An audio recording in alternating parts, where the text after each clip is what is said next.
SSLC English 5th യൂണിറ്റായ ray of ഹോപ്പിലെ അവസാന ചാപ്റ്റർ ദ കാസ്റ്റ് അവേ എന്ന ഷോർട്ട് സ്റ്റോറിയിൽ നിന്നുള്ള ചോദ്യങ്ങളും ഉത്തരങ്ങളുമാണ് ഈ വീഡിയോയിൽ നൽകിയിരിക്കുന്നത്. Question 1.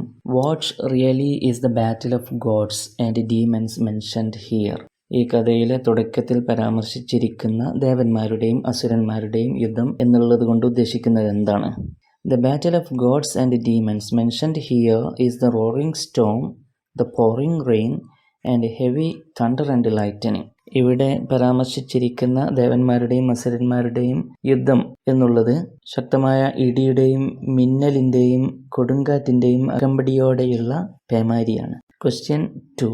What made the natives of Chandanagar terribly anxious? What was their solution to that? ചന്ദനാഗൂർ എന്ന സ്ഥലത്തെ സ്വദേശികളെ, നാട്ടുകാരെ വല്ലാതെ ആകുലരാക്കിയത് എന്താണ്? അതിനുള്ള അവരുടെ പരിഹാരം എന്തായിരുന്നു? People in Chandanagar were worried because Kiran was very sick. ചന്ദ്രനഗറിലെ ജനങ്ങൾ ആശങ്കയിലാവാൻ കാരണം കിരണിൻ്റെ അസുഖമായിരുന്നു. They thought she should go to her own home for a while to get better. സുഖം പ്രാപിക്കാനായിട്ട് അവളുടെ സ്വന്തം വീട്ടിൽ പോയി താമസിക്കണമെന്ന് അവർ കരുതി. അതായിരുന്നു അവരുടെ പോംവഴി. Question 3. A recovered person never needs further recovery. What did Kiran mean by that? അസുഖം ഭേദമായ ഒരാൾ കൂടുതലായി ആരോഗ്യം വീണ്ടെടുക്കാനില്ല എന്ന് കിരൺ പറയുന്നുണ്ട്.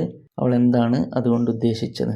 Kiran meant that once someone gets better, they don't need more medicine. She wanted to go home and didn't want to stay at the riverside house. ഒരാൾ സുഖം പ്രാപിച്ചു കഴിഞ്ഞാൽ പിന്നെ കൂടുതലായി മരുന്നൊന്നും വേണ്ട എന്നാണ് അവൾ ഉദ്ദേശിച്ചത്. അവൾ തൻ്റെ വീട്ടിലേക്ക് പോകാൻ ആഗ്രഹിച്ചു. നദിക്കരയിലുള്ള ആ വീട്ടിൽ താമസിക്കാൻ താല്പര്യമുണ്ടായിരുന്നില്ല. Question 4. Kiran enjoyed interacting with people and hated being inactive. Pick out the sentence which give this sense. Kiran ആളുകളുമായിട്ട് ഇടപഴകുന്നത് ആസ്വദിക്കുകയും ഒന്നും ചെയ്യാതെ വെറുതെ ഇരിക്കുന്നതിനെ വെറുക്കുകയും ചെയ്തു. ഈ അർത്ഥം ലഭിക്കുന്ന വാക്യങ്ങൾ തിരഞ്ഞെടുക്കുക. Answer: Kiran had enjoyed being with the villagers, steaming with fun. But here in the riverside, she could not tolerate with the heavy burden of doing nothing. Kiran ഗ്രാമത്തിലുള്ള ജനങ്ങൾക്കൊപ്പമുള്ള ജീവിതം നന്നായി ആസ്വദിച്ചിരുന്നു. എന്നാൽ ഇവിടെ ഈ നദിക്കരയിൽ ഒന്നും ചെയ്യാതെ വെറുതെ ഇരിക്കുന്ന അലസമായ ജീവിതം അവൾക്ക് സഹിക്കാനായില്ല. Question 5. Who was the new guest to the riverside house? How did he come there? How did Kiran treat him? നദിക്കരയിലെ വീട്ടിലെ പുതിയ ഗസ്റ്റ് ആരായിരുന്നു? അവൻ എങ്ങനെയാണ് അവിടെ എത്തിയത്? അവനോട് കിരൺ എങ്ങനെ പെരുമാറി? The new guest is a boy named Neelkhanda and he came to the house after surviving a storm. Kiran was kind to him, gave him dry clothes and milk. Neelakanta എന്നുള്ള ഒരാൺകുട്ടിയായിരുന്നു പുതുതായി അവിടെ എത്തിയിരുന്ന ഗസ്റ്റ്. കഥയുടെ തുടക്കത്തിൽ പറഞ്ഞിരിക്കുന്ന സ്റ്റോം അതിജീവിച്ചാണ് അവൻ ആ വീട്ടിലെത്തിയത്. കിരൺ അവനോട് ദയ കാണിക്കുകയും അവന് ഉണങ്ങിയ വസ്ത്രവും പാലും കൊടുക്കുകയും ചെയ്തു. Question 6. The boy's entry was a boon to everyone. How? ആ കുട്ടിയുടെ കടന്നുവരവ് എല്ലാവർക്കും ഒരു അനുഗ്രഹമായിരുന്നു. എങ്ങനെ? Neelkhanda brought happiness to the house because he was fun to be around. Kiran was happy to have him as a friend. Neelakanta ആ വീട്ടിലേക്ക് സന്തോഷം കൊണ്ടുവന്നു. കാരണം അവൻ അടുത്തുണ്ടാവുന്നത് രസകരമായിരുന്നു. അവനെ സുഹൃത്തായി കിട്ടിയതിൽ കിരണിന് നല്ല സന്തോഷം തോന്നി. Question 7. Why did Sharath and his mother long for the departure of Neelakanda? എന്തുകൊണ്ടാണ് ശരത്തും അമ്മയും നീലകണ്ഠ അവിടം വിട്ടുപോകാൻ ആഗ്രഹിച്ചത്? Sharath and his mother wanted Neelakanda to leave because they thought he was causing trouble for them and they found him annoying. ശരത്തും അവൻ്റെ അമ്മയും നീലകണ്ഠ അവിടെ വിട്ടുപോകാൻ ആഗ്രഹിച്ചതിനുള്ള കാരണം അവൻ ഒരു പ്രശ്നക്കാരനും ശല്യവുമാണെന്ന് അവർ കരുതിയതുകൊണ്ടാണ്. Question 8. Though Sharath punished him for his naughtiness, Neelkhanda did not change his behavior. What was the reason behind that? വികൃതി കാണിച്ചതിന് ശരത്ത് നീലകണ്ഠയെ ശിക്ഷിച്ചെങ്കിലും നീലകണ്ഠ തന്റെ പെരുമാറ്റം മാറ്റിയില്ല. അതിനുള്ള കാരണം എന്തായിരുന്നു? Answer: Neelkhanda didn't change his behavior despite punishment because he believed that life consisted of eatings and beatings. with beatings being a significant part and he was used to it. ശിക്ഷ ലഭിച്ചിട്ടും നീലകണ്ഠ തന്റെ സ്വഭാവത്തിൽ മാറ്റം വരുത്താതിരിക്കാനുള്ള കാരണം ജീവിതം എന്ന് പറഞ്ഞാൽ തീറ്റയും അടി ഏൽക്കലുമാണെന്ന് അവൻ കരുതിയിരുന്നു. ശിക്ഷ ജീവിതത്തിലൊരു പ്രധാന ഭാഗമായതുകൊണ്ട് തന്നെ അവനത് ചിരപരിചിതമായതുകൊണ്ട് അവൻ തന്റെ സ്വഭാവം മാറ്റിയില്ല. Question 9. What was the confusion about Neelakantha's age with his face and deeds? മുഖഭാവവും പ്രവൃത്തിയും കൊണ്ട് നീലകണ്ഠന്റെ പ്രായത്തെക്കുറിച്ചുള്ള ആശയക്കുഴപ്പം എന്തായിരുന്നു? People were confused about Neelakantha's age because he looked young but acted old. ചെറുപ്പമായിട്ട് തോന്നിക്കുമെങ്കിലും പ്രായ കൂടുതലുള്ളവരെ പോലെ പെരുമാറിയതിനാൽ നീലകണ്ഠയുടെ പ്രായത്തെക്കുറിച്ച് ആളുകൾ ആശയക്കുഴപ്പത്തിലായിരുന്നു. Question 10. Neelakantha turned out to be a failure in his studies. How did his studies go on? Neelakanta പഠനത്തിൽ പിറകിലായിരുന്നു. അവന്റെ പഠനം പിന്നെ എങ്ങനെയാണ് തുടർന്നത്? Neelakantha couldn't understand his studies, so he pretended to read books even though he didn't understand them. നീലകണ്ഠന് തന്റെ പഠന വിഷയങ്ങൾ മനസ്സിലാക്കാൻ കഴിഞ്ഞിരുന്നില്ല. അതുകൊണ്ട് തന്നെ പുസ്തകങ്ങൾ മനസ്സിലാകുന്നില്ലെങ്കിലും പുസ്തകങ്ങൾ വായിക്കുന്നതായിട്ട് അവൻ നടിച്ചു, ആക്ട് ചെയ്തു. Question 11. The care and affection of Kiran changed the boy's miserable life to a happy one. How did he behave when he was away from Kiran's presence? കിരണിന്റെ കെയറിങ്ങും അതേപോലെ വാത്സല്യവും ആ കുട്ടിയുടെ ദുരിത ജീവിതത്തെ സന്തോഷകരമായ ഒന്നാക്കി മാറ്റി. എന്നാൽ കിരണിന്റെ സാന്നിധ്യത്തിൽ നിന്ന് അകലുന്ന സമയത്ത് അവൻ എങ്ങനെയാണ് പെരുമാറിയത്? Kiran made Neelakantha happy and he behaved well when she was with him, but when she wasn't around he caused problems. Kiran തന്റെ അടുത്തുള്ളപ്പോൾ നീലകണ്ഠ നന്നായി പെരുമാറുകയും എന്നാൽ അവൾ അടുത്തില്ലാത്തപ്പോൾ അവൻ പ്രശ്നങ്ങൾ ഉണ്ടാക്കുകയും ചെയ്തു. Question 12. What was the difference in Neelakantha's behavior after Satish came to the house? To Neelakantha, why was Kiran angry with him? Satheesh വീട്ടിൽ വന്നതിന് ശേഷം നീലകണ്ഠയുടെ പെരുമാറ്റത്തിൽ എന്ത് വ്യത്യാസമാണ് ഉണ്ടായത്? നീലകണ്ഠയോട് കിരൺ എന്തിനാണ് ദേഷ്യപ്പെട്ടത്? Neelakantha's eating habits changed. He often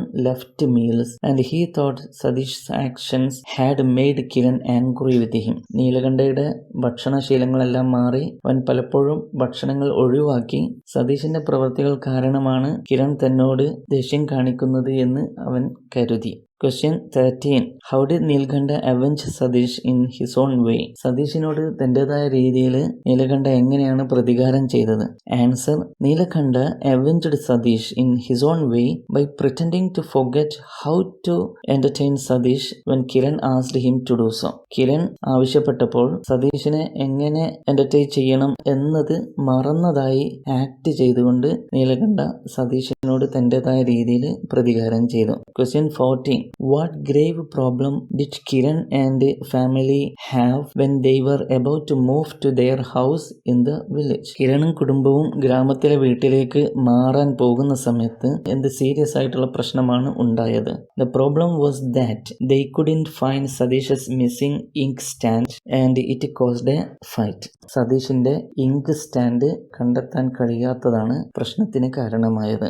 Question 15. Why did Neelakantha think about burning Satish into ashes? എന്തുകൊണ്ടാണ് സതീഷിനെ കത്തിച്ച് ചാരമാക്കുന്നതിനെ കുറിച്ച് നീലകണ്ഠ ചിന്തിച്ചത്? Neelakantha thought about burning Satish into ashes because he was deeply hurt by Satish's harsh comment about him. Satish called him a bat who cleverly used to soften Kiran's heart because she was kind and trustful. ദയാലുവായ കിരണിനെ തന്റെ വശത്താക്കാൻ വേണ്ടിയിട്ട് കണ്ണുനീർ വിദഗ്ധമായി ഉപദേശിച്ച സതീഷ് അവനെ Bratt, അതായത് ഒന്നിനും കൊള്ളാത്തവൻ എന്ന് വിളിക്കുകയും കളിയാക്കുകയും ചെയ്തു. തന്നെക്കുറിച്ചുള്ള സതീഷിന്റെ നിഷ്ഠൂരമായ ഈ ഒരു പരാമർശത്തിൽ വല്ലാതെ വേദനിച്ചതിനാലാണ് നീലകണ്ഠ സതീഷിനെ കത്തിച്ച് വെണ്ണീറാക്കുന്നതിനെ കുറിച്ച് ചിന്തിച്ചത്. Question 16. Neelakantha wobbled towards the wall with a swollen heart and head. വീർത്തുപെരുത്ത ഹൃദയവും തലയുമായിട്ട് നീലകണ്ഠ മതിലിന്റെ നേരെ വേച്ച് നടന്നു. എന്തുകൊണ്ടാണ് അത് സംഭവിച്ചത്? Neelakantha was upset because he was falsely accused of stealing something. He wobbled towards the wall like a tired man. അവന്റെ പേരിൽ ഇല്ലാത്ത ഒരു മോഷണാരോപണം ഉന്നയിക്കപ്പെട്ടതിനാൽ നീലകണ്ഠ അങ്ങേയറ്റം അസ്വസ്ഥനായിരുന്നു, അപ്സെറ്റ് ആയിരുന്നു. അത് അവനെ തളർത്തി. അതുകൊണ്ടാണ് അവന്റെ കാലുകൾ വേച്ചുപോയത്. Question 17. What was the battle of words for? എന്തിന് വേണ്ടിയായിരുന്നു വാക്കുപയറ്റ് നടത്തിയത്? People argued because they couldn't find the missing ink stand. സതീശന്റെ കാണാതായ ഇങ്ക് സ്റ്റാൻഡ് കണ്ടെത്താൻ കഴിയാത്തതിനാലാണ് ആളുകൾ പരസ്പരം തർക്കിച്ചത്. Question 18. What did Kiran do to console Neelakanta? What puzzled her when she unlocked his box? നീലകണ്ഠയെ ആശ്വസിപ്പിക്കാൻ കിരൺ എന്താണ് ചെയ്തത്? അവന്റെ പെട്ടിയുടെ പൂട്ട് തുറന്നപ്പോൾ അവൾ അമ്പരക്കാൻ കാരണമെന്താണ്? Kiran tried to console Neelakanta by preparing a surprise gift for him. She was puzzled when she unlocked his box and found the missing ink stand along with other items at the bottom of it. ഒരു surprise gift ഒരുക്കിയിട്ട് Kiran നീലകണ്ഠയെ ആശ്വസിപ്പിക്കാൻ ശ്രമിച്ചു. അതിനായിട്ട് അവൾ അവന്റെ പെട്ടിയുടെ പൂട്ട് തുറക്കുകയും ആ പെട്ടിയുടെ അടിയിൽ കാണാതായ ഇങ്ക് സ്റ്റാൻഡും മറ്റ് സാധനങ്ങളും കണ്ടെത്തുകയും ചെയ്തപ്പോൾ അവൾ ആശയക്കുഴപ്പത്തിലായി. Question 19. His last hope of proving him not a thief hit the dust. How? താൻ കള്ളനല്ലെന്ന് തെളിയിക്കാനുള്ള അവന്റെ അവസാന പ്രതീക്ഷയും നിഷ്ഫലമായി. എങ്ങനെ? Neelkantha's last chance to prove he didn't steal was gone when Kiran found the ink stand in his box. Kiran അവന്റെ പെട്ടിയിൽ ink stand കണ്ടെത്തിയതോടെ താൻ മോഷ്ടിച്ചിട്ടില്ല എന്ന് തെളിയിക്കാനുള്ള നീലകണ്ഠയുടെ അവസാന അവസരവും ഇല്ലാതായി. Question 20. What might be the mystery behind the missing of Neelakanta? നീലകണ്ഠയെ കാണാതായതിന് പിന്നിലുള്ള നിഗൂഢത എന്തായിരിക്കാം? Answer. The mystery behind Neelakanta's disappearance is that he likely left because he felt guilty and afraid after the missing ink stand was found in his possession. നഷ്ടപ്പെട്ട ink stand അവന്റെ കൈവശം കണ്ടെത്തിയതിനെ തുടർന്ന് അവനിലുണ്ടായ കുറ്റബോധവും ഭയവുമാവാം നീലകണ്ഠ അപ്രത്യക്ഷനാവാൻ കാരണം. ഇതോടെ ചോദ്യോത്തരങ്ങൾ അവസാനിച്ചു. നന്ദി, നമസ്കാരം.